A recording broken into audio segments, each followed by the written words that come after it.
Bom dia, são 7h17 desta sexta-feira, 20 de dezembro de 2019. Damos agora início à revista de imprensa nacional e internacional. Hoje temos connosco o Pedro Brandão Correia, que costuma então ajudar-nos na revista de imprensa às sextas-feiras. Pedro, bom dia. Bom dia, Rui, bom dia a todos os ouvintes da Rádio Estádio e vamos lá a isto.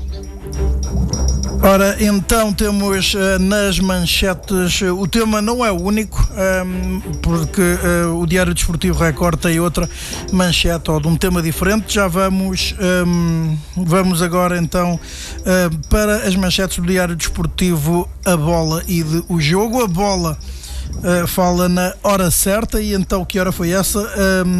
Shoya Nakajima resolveu eliminatória enquanto foi possível jogar neste Futebol Clube do Porto 1, Santa Clara 0. Duarte Gomes comentou o lance polémico que resultou no único golo do jogo e, remetendo para o interior das páginas, considera o golo inválido, nesse sentido também, ou ilegal. São nesse sentido também as declarações destacadas na chamada de primeira página, atribuídas ao treinador do Santa Clara, João Henriques. Não houve qualquer golo legal. Sérgio Conceição disse, por sua vez, lances destes existem em todos os jogos. Chamada também para o relevado, transformou-se numa piscina na segunda parte. Este triunfo do Futebol Clube do Porto pelo Santa Clara fica marcado então também pelos efeitos da intempérie Elsa que se tem abatido em Portugal nas últimas horas. Também a manchete do jornal O Jogo, do Diário Desportivo O Jogo, vai para esse encontro. Nakajima abriu o guarda-chuva. Japonês decidiu o apuramento antes de o temporal estragar o jogo. Sérgio Conceição tem as declarações, ou o destaque das suas declarações são: na segunda parte não se jogou futebol. João Henriques, o treinador do Santa Clara, disse que não houve nenhum golo real neste jogo. O tribunal de O Jogo, esse trio de árbitros consultados, esse painel que o jornal O Jogo consulta, diz que o lance do golo é precedido de falta de Corona aos 29 minutos. Pedro, e também depois, antes ainda do Pedro, então a manchete do Diário Desportivo Record, que remete para a atualidade do Benfica. A manchete vai para: plano para seduzir Weigl. Águias vão apresentar projeto ambicioso ao médio alemão. Encarnados só negociam com o Borussia Dortmund quando tiverem o sim do jogador. Ainda a atualidade do Benfica no Diário Desportivo Record. Primeiro entre os médios, Pizzi é o quarto melhor marcador da Europa, fez o 100º golo da carreira, e Bruno Lage vai a Setúbal com os menos utilizados. Pedro, bom dia. Peço-te uma primeira análise às manchetes do dia da imprensa desportiva portuguesa. Bom dia, Rui. Em relação ao Porto, o Porto acaba por vencer o jogo, era naturalmente favorito, numa circunstância muito difícil para qualquer uma das equipas. Eu fui vendo bocados do jogo, até acho que pelo menos na segunda parte o Santa Clara acaba por se adaptar melhor às condições do campo do que o próprio Porto. De facto, as coisas, a chuva foi demasiada, não é normal o estádio do Dragão ficar naquele estado. É um relevado que normalmente até tem uma drenagem muito boa, mas o Porto acabou por vencer, acabou por encontrar uma forma para vencer. Há polémica relativamente ao golo e relativamente também a outros lances, mas isso no fundo é o dia-a-dia do futebol português, as polémicas em torno da arbitragem, sejam em que jogos forem, mas de qualquer das formas, como dizia ao início, portanto é a passagem natural do Porto. O Benfica também passa. Vamos ver o que é que acontece, se vai de facto haver um Canelas-Benfica, como é esperado por muita gente em Canelas, ou se vai haver um Canelas Futebol Clube do Porto, ou que jogos é que vamos ter. Também pode haver um Varzim Rio Ave, que é interessante, num contexto de Taça de Portugal, mas foi uma eliminatória que, de modo geral, decorreu de forma normal e passaram a partir das equipas que eram favoritas. Podemos dar essa informação. O sorteio então desses quartos de final da Taça de Portugal está agendado para segunda-feira a partir das 14h30. Sorteio esse que decorrerá, como é habitual, na cidade do futebol, então na zona do Valdoeiras. Pedro, e então era um sorteio que seria um sorteio bastante interessante, então esse Canelas Benfica. Sim, há ali vários emparelhamentos que podem acontecer que são interessantes. De qualquer das formas, e para todos os efeitos, são quartos de final da Taça de Portugal, portanto já estamos numa fase muito adiantada da competição. Já temos equipas como o Sporting e o Sporting de Braga que estão fora, portanto agora os principais favoritos ficam reduzidos a Porto e Benfica. Pode também haver um Porto-Benfica, o que à partida eliminaria logo um desses dois favoritos, portanto podem haver aqui emparelhamentos muito interessantes e podem haver eventualmente jogos ou chegada de equipas menos cotadas às meias finais, ou até quem sabe à final, como aconteceu por exemplo com o Leixões em 2002, como aconteceu com o Caldas aqui há 2 anos. Podem haver de facto fenómenos interessantes nesta edição da Taça de Portugal. Continuando então com a análise das manchetes, ainda na manchete, temos então um plano para seduzir Weigl, esse médio internacional alemão, que o Record avançou em primeira mão para Portugal, porque então se baseou numa notícia do diário alemão Bild, na altura. Então Weigl é um médio que até há pouco tempo era dos nomes mais indicados, era namorado há meses. Avança o recorde então por PSG e Barcelona, e nas páginas interiores, a página 14 do Diário Desportivo Record diz que a chave é convencer Weigl. Águias vão assinar com maior protagonismo ao médio, numa equipa que já ganha a nível interno e quer ambição no projeto europeu. Outro destaque sobre este assunto: o Benfica só irá negociar com o Borussia Dortmund quando perceber que o jogador abre a porta à mudança para a luz. Pedro, será Julian Weigl uma mais-valia para a Liga Portuguesa e no caso concreto para o Benfica? Rui, eu creio que sim. Eu vi este jogador aqui há uns anos atrás. O Borussia Dortmund veio fazer um pequeno estágio aqui ao Dubai, naquela paragem de inverno que a Alemanha tem em janeiro, e o Borussia Dortmund na altura jogou aqui contra uma equipa coreana, julgo que o Jeonbuk Motors da Coreia do Sul, e agora dirigido lembro-me, este jogador, o Weigl, jogou, ele era o 33 já na altura, era muito novo, ele teria 18, 19 anos por aí.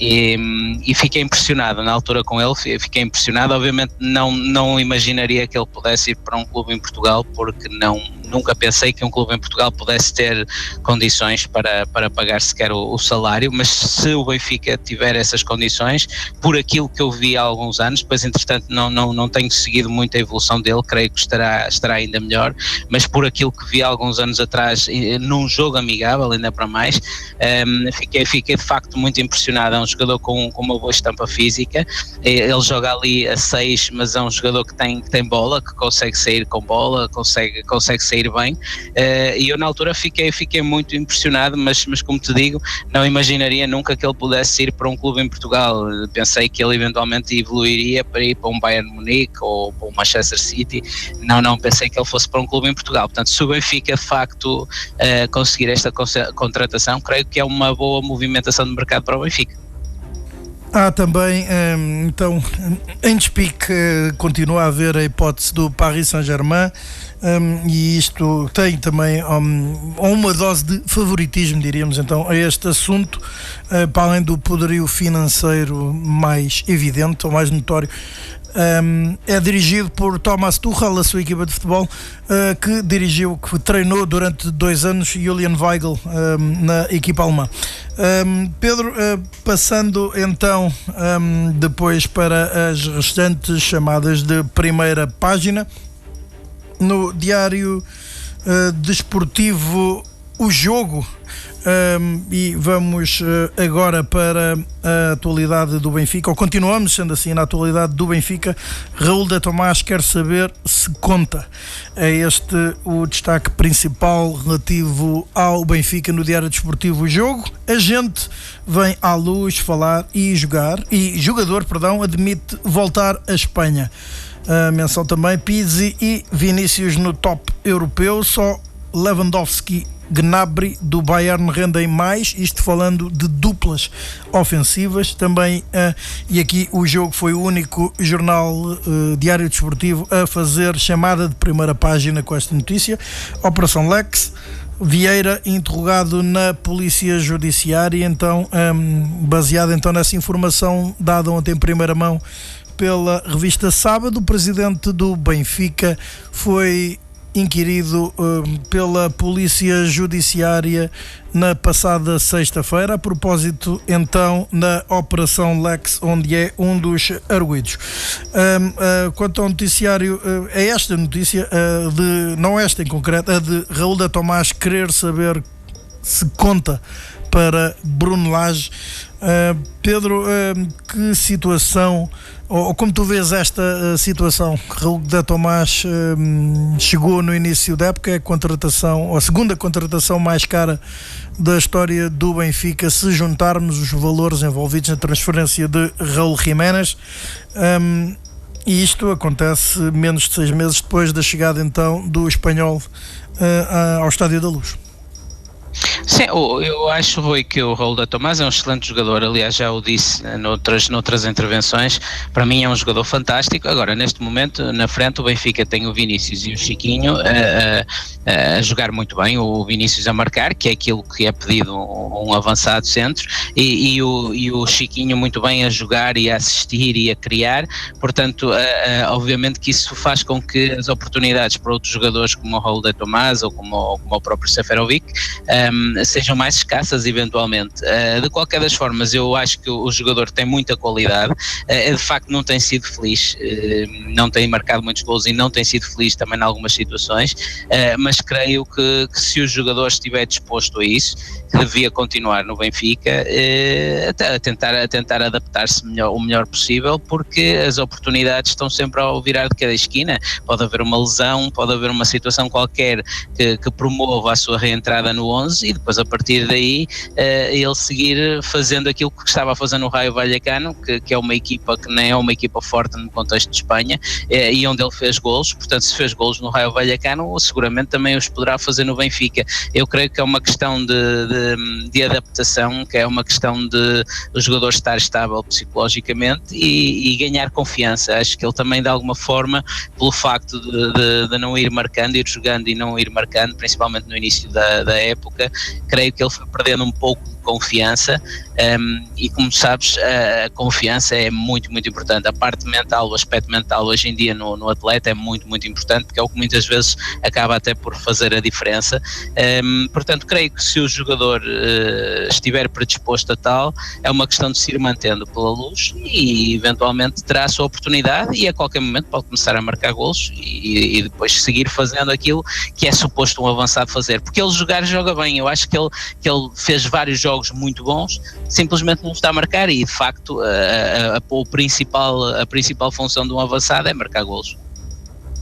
Avança então o Diário Desportivo. O jogo, o empresário do jogador Ginés Carvajal vai conversar com os responsáveis encarnados para ter uma explicação para o afastamento sistemático do dianteiro do 11 e agora até das convocatórias. Há também essa situação. Raul de Tomás não tem marcado presença nas últimas convocatórias do Benfica. A propósito deste assunto, o Diário Desportivo, o jogo, recolheu diferentes opiniões de Bruno Lage sobre diferentes casos de jogadores, e então na antevisão do jogo com o Braga, 17 de dezembro, Bruno Lage dizia: não é fácil encontrar um ponta de lança que chegue ao Benfica e se afirme. Na antevisão do jogo com o Vizela, a 22 de novembro, disse então Bruno Lage: Seferovic precisou de um ano. o mais importante é o Raul ter estabilidade, e na antevisão do jogo com o Olympique Lyonnais vejo o Raul tranquilo. A verdade é que quando não se marca golos, tendo isso como tema, pode influenciar um ou outro comportamento. Ora, em 5 meses e em 16 jogos, nos quais disputou 16 jogos, Raul Tomás marcou então 2 golos em encontros oficiais pelo Benfica.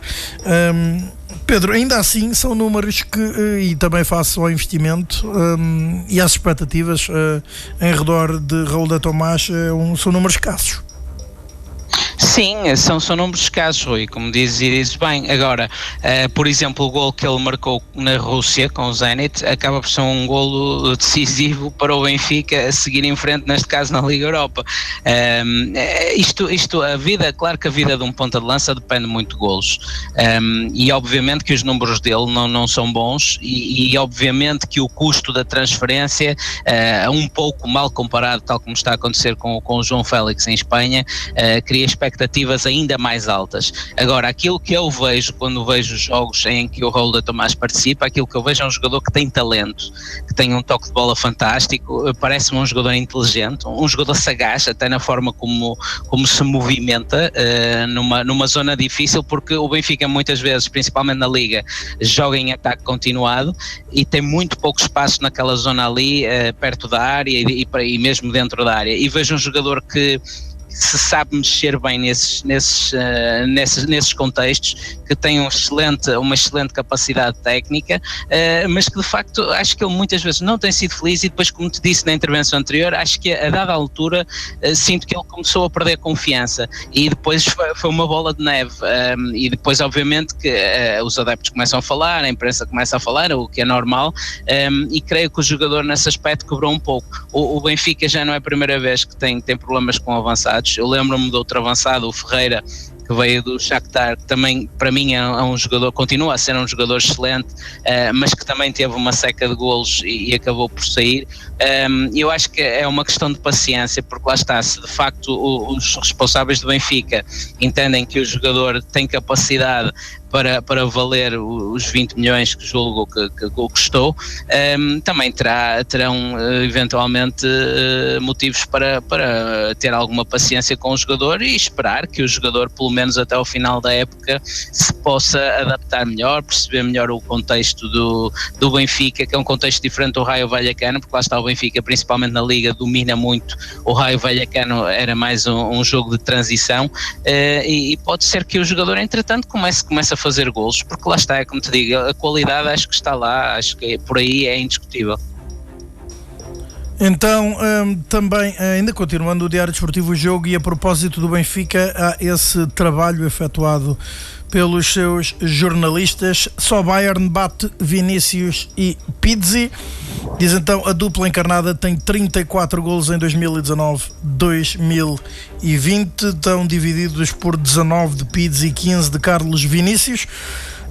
Apenas os 40 marcados por Robert Lewandowski, 30, e Serge Gnabry, 10, são superiores. Há um quadro ilustrativo deste trabalho. Então, além dos 40 golos totalizados por esta dupla do Bayern e dos 34 do Benfica, aliás, estes 34 são igualados pelo RB Leipzig, equipa que bateu o Benfica num dos jogos no Estádio da Luz, empatou o outro em Leipzig e conquistou o grupo na Liga dos Campeões. Dizíamos nós, marcou também, a sua dupla marcou 34 golos, divididos por Timo Werner, autor de 23, e de Marcel Sabitzer, de 11 golos.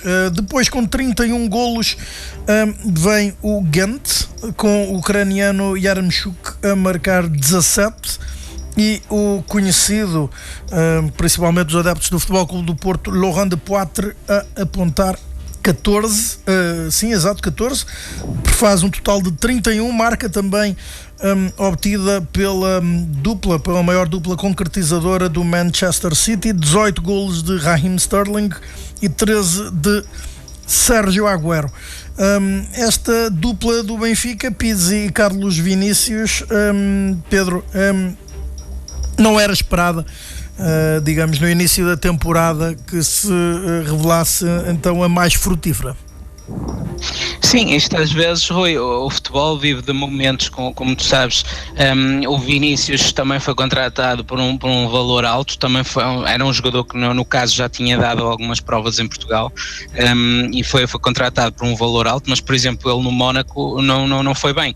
E agora acaba por chegar ao Benfica e acaba por se impor. O Pizzi, por outro lado, é um jogador que tem tido ao longo de várias épocas um rendimento muito alto, e é uma coisa que para já ainda é pouco falada, já começa a ser falada, mas ainda é pouco falada. Ele já está com um rendimento superior agora, neste momento, superior ao que o próprio Bruno Fernandes teve na época passada, o que significa que se ele continuar nesta vitola, provavelmente vai bater o recorde do próprio Bruno Fernandes. Eu julgo que ele neste momento já tem 19, portanto o Bruno Fernandes fez 30 e poucos, não está muito longe, ainda temos mais meia época pela frente, portanto se nada de estranho acontecer e o Pizzi mantiver esta vitola exibicional, provavelmente vai bater o recorde do Lampard primeiro e do Bruno Fernandes depois. O que é notável, é um jogador de facto que tem ajudado muito o Benfica, principalmente agora na ausência do Rafa, que foi o jogador que arrancou melhor a época, e vamos ver o que é que o Pizzi consegue fazer em termos de se impor na seleção nacional. Pronto, creio que é isso um pouco que tem faltado. Obviamente que ele na seleção nacional não é fácil, porque tem uma panóplia de talentos que é difícil de superar, mas é um jogador que está de facto num momento muito bom. O próprio treinador reconheceu isso e toda a gente reconhece. O Pizzi está num momento muito bom e o Carlos Vinícius está a fazer aquilo que é suposto um avançado fazer, que é golos. E é um jogador também muito útil naquilo que é o contexto do Benfica, porque é um jogador que tem características diferentes dos outros dois avançados, oferece coisas diferentes e tem feito também uma boa dupla ali com o Chiquinho na frente. Portanto também não é de tirar o Chiquinho da equação, que também tem sido um jogador que tem estado bem nos últimos jogos principalmente. Portanto vamos ver o que é que o resto da época traz, mas os números do Pizzi são extraordinários. Continuando na atualidade do Benfica e com as chamadas de primeira página, vamos concluir o Benfica a este respeito. Bruno Guimarães, referenciado, médio do Atlético Paranaense, eleito o melhor do Brasileirão. É negócio mais difícil. Mudamos para a atualidade do Sporting. E nos três diários desportivos há destaques diferentes. No diário desportivo A Bola, Nápoles vem negociar Acunha. SAD só aceita entre 10 e 12 milhões de euros. No diário desportivo Record, o destaque vai para o depoimento de Sebastián Coates em tribunal. Então, durante o julgamento do caso da invasão à Academia de Alcochete, tive muito medo e não queria voltar ao Sporting, disse à minha mulher para regressar ao Uruguai. Entretanto, há também declarações do internacional uruguaio a propósito das grandes penalidades e autogolos cometidas no início da época. Este ano tomei precauções quando as coisas me correram mal. E passando para o diário desportivo O Jogo, o destaque vai para uma questão tática. Batalha em Costa de Dumbiá. Silas vai mudar assim que o número 16 estiver a 100%. Depois há também essa, conforme aqui referimos, ao destaque do Diário Desportivo Record, o Diário Desportivo O Jogo fala em processo de Alcochete. Coates temeu o pior durante a maré de azar, e há também essa chamada para a notícia que dá conta que Jorge Jesus será ouvido no Tribunal do Monsanto a 7 de janeiro, assim como Rui Patrício, sendo que Jorge Jesus abdicou de poder efetuar o seu depoimento através de videoconferência, quer fazê-lo olhando para aqueles que se encontram acusados. Pedro, aqui há algum destaque em particular? São três destaques diferentes, Rui. Relativamente à questão do Acunha, como vem no jornal A Bola, creio que se o Sporting conseguir encaixar 10 a 12 milhões, como é pelos vistos a intenção da SAD, é bem vendido. É um jogador que tem feito uma boa carreira no Sporting, a nível geral, o Acunha, mas creio que 10 a 12 milhões de euros, sinceramente, é bem vendido. Em relação à questão de Alcochete e do Coates... Houve na altura uma proposta por ele, há já um tempo, também não assim tanto, há cerca de um ano, de 20 milhões que o Sporting recusou, e na altura creio que a proposta era do Zenit. Sim, mas sabes que isto, o mercado também se faz da ocasião, não é? Na altura 20 milhões seria ainda melhor, obviamente, mas se entretanto esse comboio já passou, e agora 10, 12 milhões, eu ainda assim continuo a achar que seria bem vendido para a realidade do futebol português.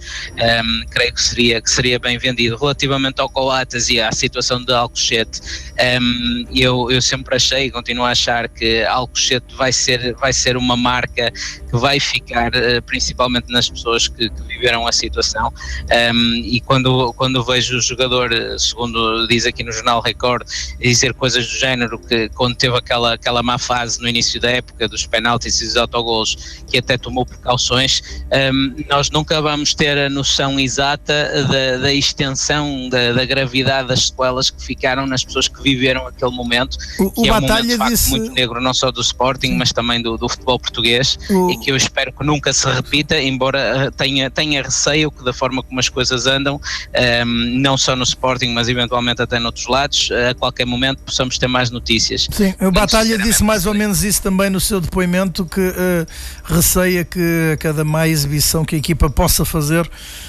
que possa haver, que a situação se possa eventualmente repetir, não necessariamente nestes contornos, mas que sejam alvo também de situações lamentáveis. Sim, é traumático, Rui, aquilo é traumático, até para quem assistiu de fora, não é? Para quem apenas viu as imagens e seguiu as notícias, aquilo é traumático. Para qualquer pessoa que esteja de alguma forma ligada ao futebol, são situações que não nos saem da memória, muito mais para quem lá esteve e para quem viveu aquele momento. Em relação ao Battaglia, eu também já disse noutras intervenções em semanas anteriores, que o Sporting precisa do Battaglia, na minha opinião. O Sporting tem um bom meio-campo com Dubiá, Wendel e Bruno Fernandes, tem um bom meio-campo, mas principalmente com bola, mas ali na posição 6 precisava de um jogador que oferecesse qualquer coisa de diferente, que fosse um jogador mais robusto em termos defensivos, que fosse um jogador que pudesse ser um pouco mais posicional e dar alguma proteção aos centrais, porque muitas vezes fala-se que o Sporting defende mal e culpa-se a defesa, e eu acho que pelo menos mais remetendo ao início da época, o Sporting defendia mal na transição defensiva e muitas vezes na proteção que não era oferecida, quer pelo meio campo, quer pelo ataque à defesa, e acho que o Battaglia, estando em bom momento, portanto, estando clinicamente apto neste caso, pode oferecer ali ao meio campo do Sporting e por consequência à equipa toda características diferentes no meio campo, que depois permitam até o próprio Bruno Fernandes e o Wendel se libertarem mais para apoiar o ataque e deixar que a proteção à defesa fique mais a cargo do Battaglia. Portanto, penso que é um bom retorno à equipa de Sporting. Há também outro tema na ordem do dia, e que mais será ainda no dia de amanhã, então essa final do Mundial de Clubes, esse Liverpool com o Flamengo de Jorge Jesus. Só por aí então aí perto de ti, relembramos os nossos ouvintes que encontras no Dubai e que o Mundial de Clubes se realiza no Qatar, nos estádios então que também acolherão em 2022 o Mundial de Futebol. Há essa final entre o campeão da Europa e o campeão da América do Sul. O Diário Desportivo Record traz em destaque: Jorge Jesus puxa por Gabigol. Gabriel Barbosa, treinador, deu especial atenção ao avançado durante o treino. Também Júlio César, que deu uma entrevista ao Diário Desportivo A Bola, a enviada especial do jornal ao Qatar, Irene Palma, o ex-guarda-redes do Benfica e do Flamengo, os clubes pelos quais dividiu boa parte da sua carreira. Deseja então boa sorte ao Flamengo e a Jorge Jesus, com quem trabalhou no Benfica, está no Qatar e participou num evento solidário. A chamada de primeira página do Record, então, de Jorge Jesus, puxa por Gabigol, é também alvo de destaque, mas no interior da reportagem do Diário Desportivo A Bola, isto porque o treino foi aberto ao público e à comunicação social, e então houve um diálogo em privado entre o treinador português e o goleador do Flamengo. Há também uma entrevista exclusiva com Vítor Matos no Diário Desportivo A Bola. Diz então ele que a final com o Flamengo vai ser muito difícil, seguramente. Relembra-se que Vítor Matos é treinador adjunto do Liverpool, tem a seu cargo, conforme se pode ver nesta entrevista, a ligação entre aqueles que são considerados jogadores do grupo de elite de desenvolvimento e do plantel principal. É uma função bastante específica e já foi bastante elogiado por Jürgen Klopp. Pedro, como é que tu antevês então essa final do Mundial de Clubes? Rui, é uma final que é a final esperada e de alguma forma desejada por quase toda a gente, não é? Entre o Liverpool e o Flamengo. Eu do lado do Flamengo só vejo alguma vantagem no facto de que creio que o Flamengo conhecerá melhor o Liverpool do que o Liverpool conhecerá o Flamengo. Creio também que o fator temperatura no Qatar, que por esta altura anda entre os 25 e os 30 graus, também pode de alguma forma ajudar a equipa brasileira. Em quase tudo o resto, acho que o favoritismo está claramente do lado do Liverpool, que está muito habituado à alta competição, à altíssima competição, está muito habituado a finais, já ganhou Champions, tem jogadores excepcionais, tem um treinador também muito bom. O Flamengo também tem excelentes jogadores e também tem um bom treinador. Obviamente que eu gostava que o Flamengo ganhasse por causa do Jorge Jesus, mas como te digo, acho que o Liverpool é claramente favorito.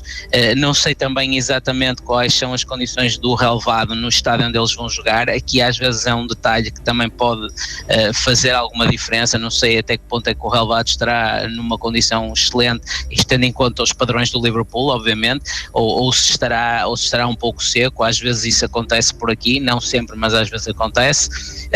Em tudo mais, o Flamengo no jogo com o Al Hilal teve uma primeira parte não muito boa. Aliás, é uma coisa que tem acontecido com alguma regularidade no Flamengo. Às vezes primeiras partes não tão boas. Eu lembro já no jogo da Libertadores com o River Plate também a primeira parte não foi famosa.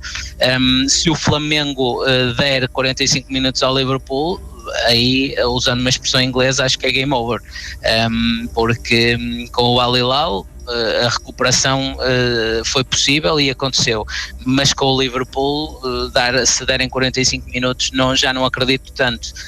Portanto terá que haver concentração máxima neste caso para o Flamengo. Vantagem também que eu creio que o jogo ainda assim é mais importante para o Flamengo do que para o Liverpool. Acho que o Flamengo dá outra importância ao jogo, isso pode eventualmente também fazer alguma diferença, mas a concentração tem que ser máxima. O Flamengo tem talento para competir com o Liverpool, mas eu acho que o Liverpool ainda assim é favorito.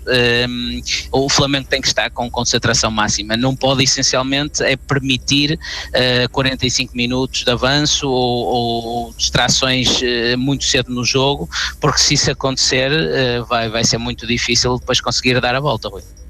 Avançamos agora para a revista de imprensa internacional.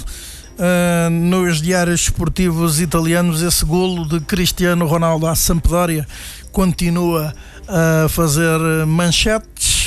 O título do Corriere dello Sport é "Sou biónico, Ronaldo está de volta, a Lazio está avisada". Então, à beira de completar 35 anos, marca consecutivamente há 5 encontros e salta como os campeões de basquete. Cristiano ascende, vai para a super partida de domingo para a super taça da Itália, que se disputará em Riad. Os bianco-celesti já estão em Riad, a Lazio. Hoje chega a Juventus. Então o biónico Cristiano Ronaldo é este então o destaque do Corriere dello Sport, a manchete. Na Gazeta dello Sport fala-se em Ronaldo, parecia em crise, fala na anatomia de um golo de um marciano, parecia em crise, mas destacou-se assim, de Sarri à Rábia, que neste caso é a revolta, a fúria por não ter conquistado a bola de ouro, e domingo na Arábia aponta à supertaça nessa Juventus Lazio. E então também a Gazeta dello Sport falou com um especialista em motricidade humana. O salto de Cristiano Ronaldo regula o tempo e o espaço. Pedro, é um golo de marciano? Sim, isto, Rui, já começa a ser difícil arranjar qualquer tipo de adjetivos para classificar quer o Ronaldo, quer os golos que ele marca. O engraçado é que volta e meia começam a aparecer notícias ou opiniões que ele poderá estar acabado, e ele uma vez, a seguir a outra, a seguir a outra, a seguir a outra, vai provando que ele acabado não está nada, e marca um golo como este que marcou agora. É mais um golo para correr o mundo. A forma como ele se eleva e se mantém no ar por algum tempo é de facto até difícil de entender como é possível ele fazer aquilo, e é mais um golo que fica para a história no meio de tantos golos. É uma lenda do futebol, ultrapassa já claramente, obviamente, as fronteiras do futebol português. É um representante do futebol português, felizmente para nós, mas é já uma lenda do futebol, aconteça o que acontecer. Agora a grande questão para mim é, primeiro, quando é que ele vai bater o recorde do Haliday em termos de golos na seleção, e até quando é que ele vai jogar, porque tendo em conta a forma em que ele está neste momento, à beira de completar 35 anos, creio que é muito difícil alguém tentar prever exatamente até quando é que ele vai continuar a jogar. Ele pode querer, obviamente, sair bem lá no alto, e nesse caso poderá estar para próximo, ou pode querer continuar porque se sente bem, e ele está bem de facto, até aos, sei lá, 37, 38, não é muito difícil de prever, mas acima de tudo, grande felicidade, eu como português e como amante do futebol, em que um compatriota meu faça o que o Ronaldo está a fazer. É um motivo de grande orgulho, e para mim é uma pessoa, para além do jogador de futebol, é uma pessoa que eu admiro muito pela forma como ele conquistou na vida, e a forma como nos orgulha, penso eu, a todos os portugueses. Avançando nesta revista de imprensa, 7 horas e 54 minutos, passamos para os diários desportivos espanhóis. Na Marca e no AS há ainda o rescaldo desse clássico que terminou sem golos entre Barcelona e Real Madrid, mas marcado por situações de arbitragem. A Marca fez um trabalho, diz que há 12 anos que não lhe assinalam uma grande penalidade a favor na Liga no Camp Nou. O último foi apontado por Ruud van Nistelrooy. Então há uma dúzia de anos, literalmente.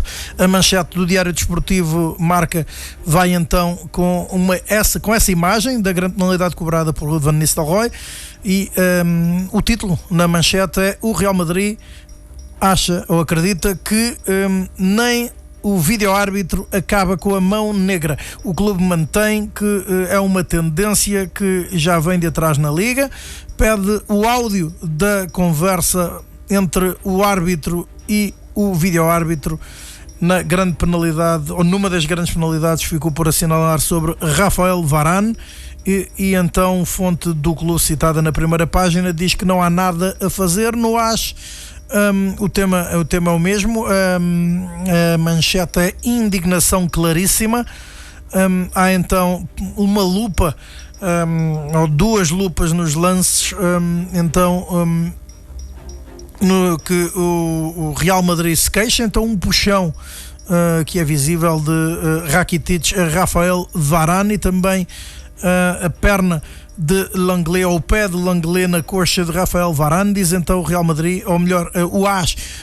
Real Madrid considera-se vítima reiterada das arbitragens em Camp Nou, onde não lhe assinalam uma grande penalidade na Liga há 12 anos. Também então o clube pedirá o áudio da conversa entre o árbitro e o vídeo-árbitro. Passando para o diário desportivo El Mundo Deportivo de Barcelona, uma entrevista de fundo a Carles Puyol para assinalar os 10 anos do feito dos 6 títulos. Então em 2009, no mágico ano 2009, conforme diz o Mundo Deportivo, o Barça ganhou a Champions, a Liga Espanhola, a Taça do Rei, o Mundial de Clubes e as Supertaças Espanhola e Europeia. Carles Puyol diz: foi um feito muito grande, e então há uma foto sua com esses 6 troféus. Pedro, foi um feito muito grande mesmo? Sim, Rui, é uma equipa inesquecível no contexto do futebol, aquela equipa dos anos de Guardiola no Barcelona, da qual o Puyol fez parte, e obviamente Xavi e Iniesta também foram figuras centrais, e o inevitável Messi.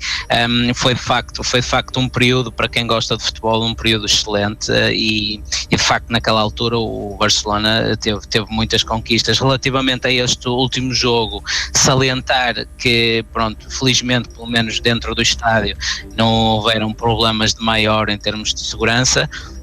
Creio que neste caso concreto, obviamente que nós sabemos que em Espanha as coisas funcionam de forma muito clara. Há 2 jornais da Catalunha que puxam pelo Barcelona, e há 2 jornais de Madrid que puxam pelo Real Madrid, grosso modo. Neste caso, eu creio que em relação a estas decisões de arbitragem, principalmente as 2 que o AS menciona, eu creio que o Real Madrid de facto tem razões de queixa. A questão levantada pela marca de não se marcar um penalti há 12 anos, aí já acho que é um pouco mais propaganda, é um pouco mais de exercer pressão, porque obviamente que há penaltis que têm que ser marcados, e de facto eu creio que neste último jogo houve um que ficou por marcar, mas depois a questão dos 12 anos já creio que é uma forma de exercer pressão de alguma maneira, que é normal em Espanha. Estes diários desportivos fazem este tipo de propagandas, quer para um clube, quer para outro. Pedro, de qualquer das formas, em termos de futebol, acabou por não ser um jogo tão bom, tão excitante como era esperado, mas neste caso, e tendo em conta tudo aquilo, Pedro, obrigado, jogo e toda a situação que temos que concluir por aqui, então. Assim, creio que a salientar é que, pronto, não houveram problemas de Temos maior. que concluir aqui a revista de imprensa, agradecemos ao Pedro Brandão Correia.